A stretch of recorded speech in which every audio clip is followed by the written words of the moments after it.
You're still watching Max TV and also Star Times at Channel 247. We are building up to that big game between the Black Stars of Ghana and Cape Verde, and we are hoping that things will go well for the Black Stars so that we have all 3 points in the bag and move on to the next. Because first, Egypt have already played their game. This a few minutes ago they took on Mozambique, where they drew the game 2-2 there. So it's a big opportunity for Ghana to top the group before the second round of matches. So the Black Stars will come up against Cape Verde. Even though our last Africa Cup of Nations campaign was a disastrous one, we are hoping that Chris Hilton and the boys will make amends, and this time puts the smiles on the faces of all Ghanaians. But in our way, it's Cape Verde or Cape Verde, and they are also termed as Minos, but Minos in this tournament can be very, very deadly. My name is Mutala Yakubu. Remember that everything that we're doing around the Africa Cup of Nations will center mainly on the Black Stars of Ghana, where Pofuankra, who is in Ivory Coast, will be bringing us daily updates on what is happening in camp, and also behind the scenes of other teams there. My name is Mutala. In the studios with me is Coach Ebenezer Sefa and, of course, Nanedo. Coach, just gone by Egypt, drawing 2-2 with Mozambique. I did not see that coming. 90 minutes plus before Egypt getting the equalizer through the spot kick. And it tells you that Mozambique have come a long way. And for me, they played so well, especially in terms of their defense line, defending very well. I mean, within a split of 3 minutes, they've had 2 goals to up the Egyptians. Egypt had the first goal. We did the second minute of the game from Mohamed. For me, that was a splendid goal from a striker. Mo Salah missed to strike at goal when the cross came from the flanks, but yeah, he was on spot and he just delivered that power to that angle that he had that first goal. But they organized themselves, the Mozambican, they organized themselves very well. They took the game to the Egyptians, and for me, they played so well. Within 3-4 minutes, they've had 2 goals to be up. Egypt have to fight back. Possession-wise, Egypt had about 61, and of course, Mozambique had 38. In terms of total shots in the game, Egypt had 21, and then of course Mozambique had 6. But it tells you that the game Egypt have to fight and get to the equalizer in the 90 minutes plus 3, which the referee added about 7 minutes to the game. For me, it was a very tough game for the Egyptians, and I think that the Mozambians were a very good side. They're not a bad side, a very disciplined side. A team that has gone down within the first 2 minutes obviously would have panicked, but they stood on their grounds. They had character, and for me, they pushed the Egyptians. They tried to control the midfield. They have the oldest player in the tournament this season, that is their captain, that is Pelembe. And for me, I think that 40-year-old Pelembe in midfield, he played so well. And I think that the Egyptians, of course, they've got what it takes to manage games. That is really helped them for them to get the equalizer. They can manage because of the consistency in terms of team performance.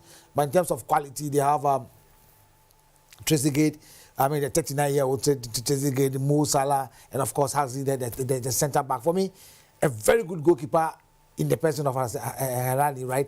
That is the Ali goalkeeper. Yes, I mean, he made some brilliant save this very evening. For me, it was a very good game, but I think that the Mozambicans didn't disgrace themselves. For them to get a point out of this game, even to go to the stand of over 90 minutes before the Egyptians come in to equalize, tells you that, look, this is a very good side. So, of course, I think that Egypt they've worked to get this point from this particular game. And I think they deserve it. Out of the shots on total shots, they had 21, and for them to get 2 at the back of the net, I think they really fought back. Just in the second minute of the game, Egypt scores through Mustafa Mohamed, the non-striker, and at that point, I thought the floodgates would open, and Egypt welcome. I never saw this coming, that Mozambique would take the game to them, and in the space of 2 minutes, they had the equalizer and even went ahead. It took a 90th minute penalty for Egypt to get back. Yeah, 90 plus 3 for Egypt to get back on level, and that would this would be a hard pill to swallow for the Egyptians, because they thought this was going to be one. If they are taking their sheets, this would be one of the games that they would take, that we are going to grab all 3 points. Obviously, when you are in a group that you have Ghana, Cape Verde, and Mozambique, your maximum 6 points, you like to get it from Cape Verde and, of course, Mozambique. So when you struggle to get a draw against Mozambique, it tells you the group naturally is open for every team to compete very well in that particular group. And when you look at the Mozambique team, after conceding the first goal, their defense and their midfield were organized. They try to make sure they rely on counter, because they know the Egyptian team, Mahmoud Trezeguet and, of course, Mohamed Salah, on a good day can score from all angles. So they find a way to make sure they get that composure to handle the front two of the Egyptian nationals, and that is one thing that worked for them. You know, for them to score by 2-1 until the last minute before Egypt came back into the game to score by a penalty tells you that they've gotten the character. And the first game in the tournament like this, you're able to manage yourself to get a draw against Egypt. It means they will get that confidence to fight against the rest of the teams in that particular group. So I would say it was a good result for Mozambique, much more than the Egyptian national team, even though Egypt will be comfortable getting at least a draw in the last minute. But the Mozambique team will be happy to get a draw against Egypt. A win against It's a big result for Mozambique to draw against Egypt. Absolutely, especially when you know third best placed team could also qualify. Yeah.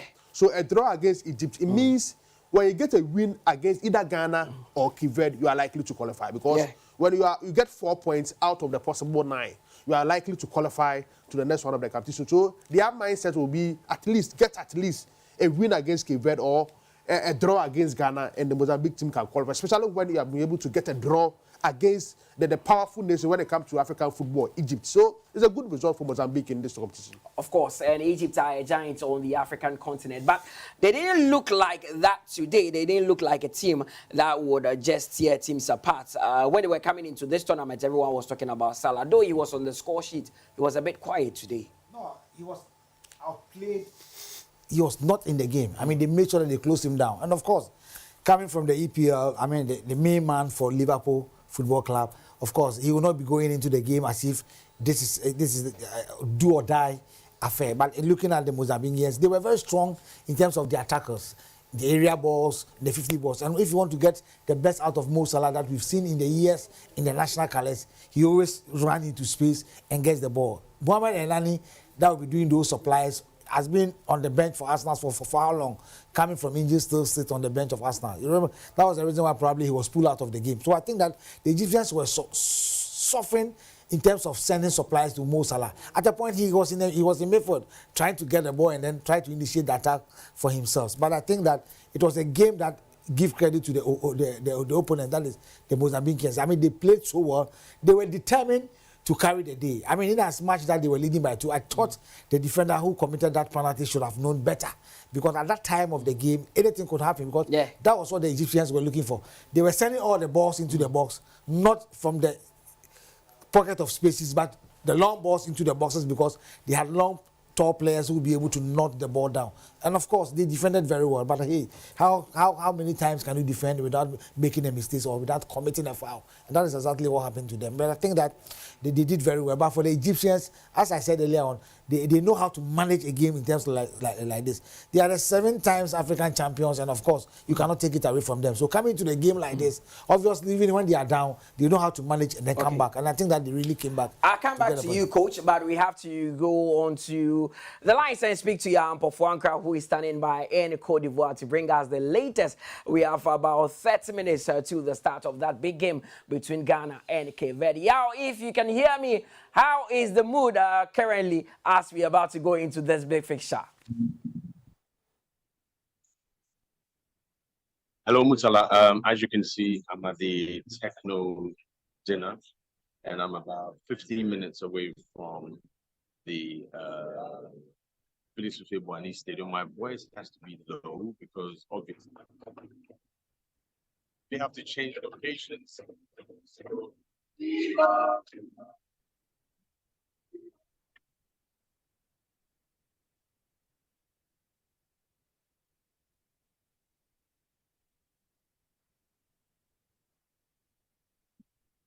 Seems Jan Pofuankra is having some issues with his internet there, the connectivity.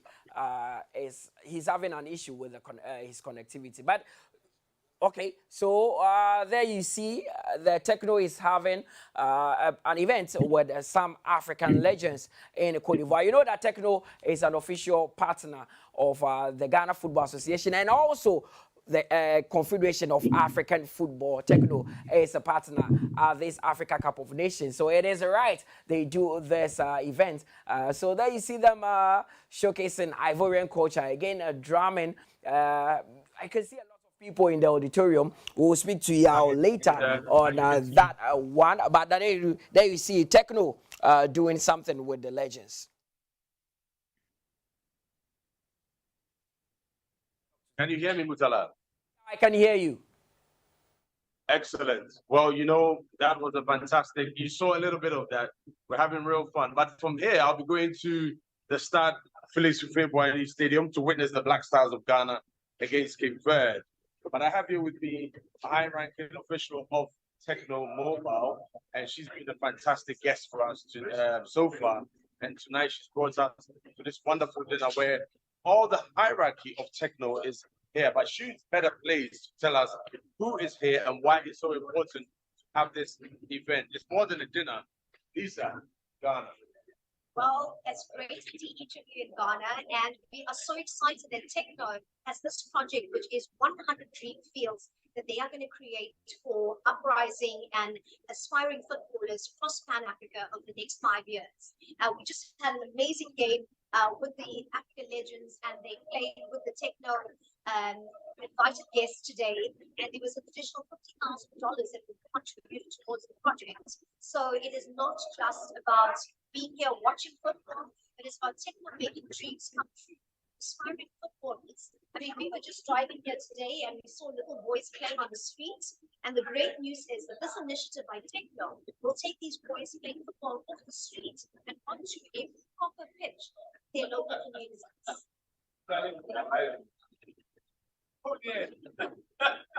Well, I've got him by surprise. I didn't know he was in there. If you don't know this man, he'll introduce himself. Oh, very surprised. Hello. Thank you so much, Lisa. Oh, good to Excellent. see you. Yes. My name is Yopi Grant. I'm the CEO of Ghana Investment Center, and as part of the CAF or the AFCON, the major sponsor is Techno, and Techno is a brand that has been built and developed in Africa, and therefore it's almost an African brand, although it's not natively African. And we are trying together to do a lot more on the continent. They just announced that we're going to actually support the 100 football stadium in a privileged basis in Africa. But what we want them to do is actually to bring their manufacturing capacity and the development capacity to Africa.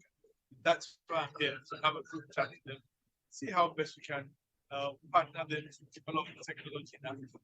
But I'm very happy to be here, and I hope that once I'm here, I have the opportunity to watch the Ghana match. So I'm just about rushing off. I'll be joining you very shortly. And Lisa's going to come back and join us. Yes. Lisa is from the King of Africa Sports, and of course, Right. she's the head of operations. Yes, I've seen her in places. So, It's wonderful to have you with us.